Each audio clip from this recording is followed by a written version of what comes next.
Uh, Okay, well, it went beyond what I was time-wise I was hoping for.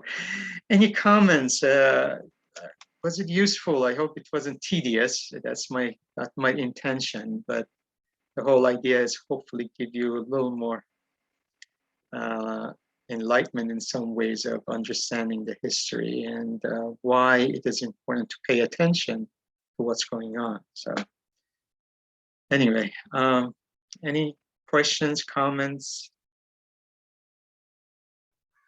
your own comments? I mean, I'm always, I have a question. yes, Sean.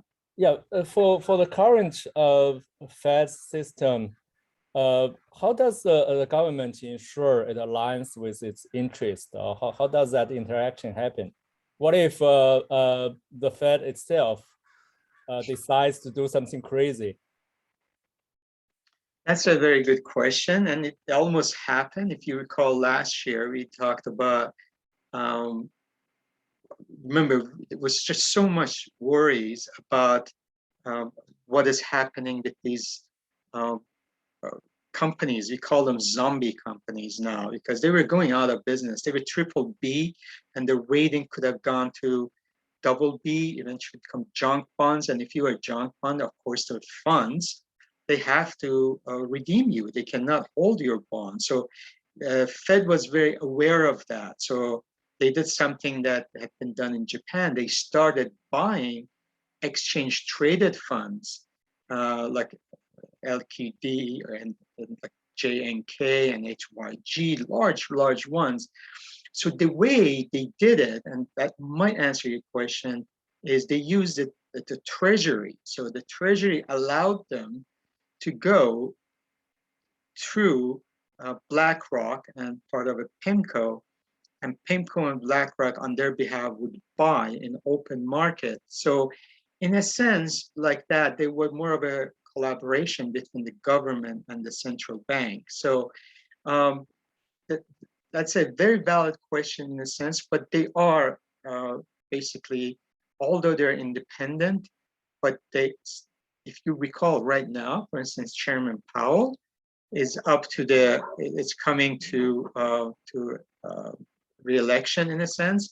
So the Congress and the presidents can renominate them. So this way, they are still part of uh, uh, as far as part of the executive and legislative. So they're independent in their system, but they still are part of the government in a sense, when they get elected. So they have to be chosen.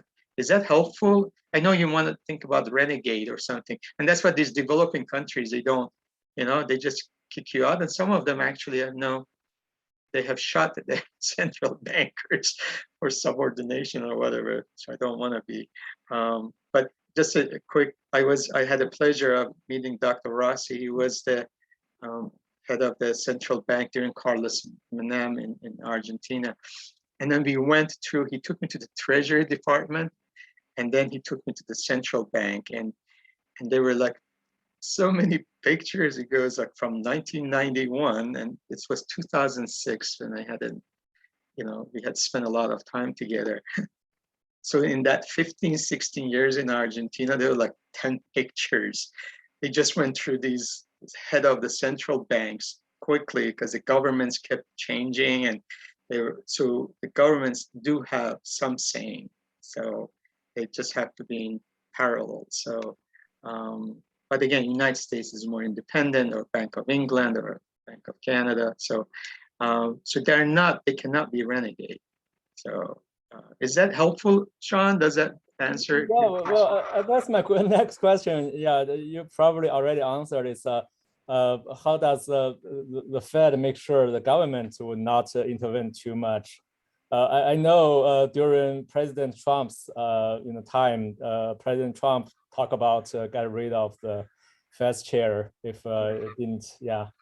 No, you're right. I mean, other countries will happen. United States, you notice it didn't. And Chairman Powell came, and because I remember there was a time that President Trump at that time saying, well, it decreased the rates. You got to go to zero. You got to go to zero. And he was just refusing. So that's the beauty of this, that interdependence. But if there is some kind of pressure, and that's why you have the legislative and executive. So, but they are supposed to be independent. They cannot listen to the government. On the other hand, the government can. I mean, if there is something going on, the Congress and government can ask for resignation, or they can let the chair go if there's, the times. But right now they're elected officials, so basically that's where they get paid. But they're not. They're independent, supposedly, most of the time.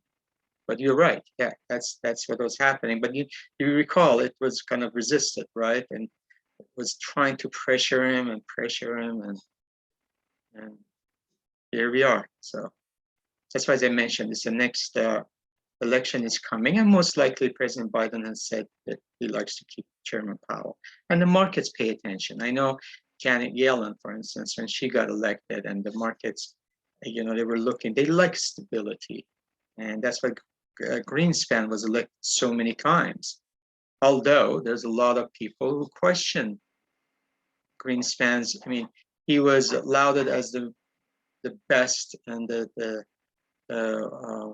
history of, but the history might say differently. Some people really loved him. Some people really thought he did a lot of things at the wrong time. So a lot of people even blame him for the 2008 crisis because of the aggressive reduction in rates. So anyway, thank you for your question, Sean. Thanks. Thank you. You're welcome. Any other comments or questions? Wow.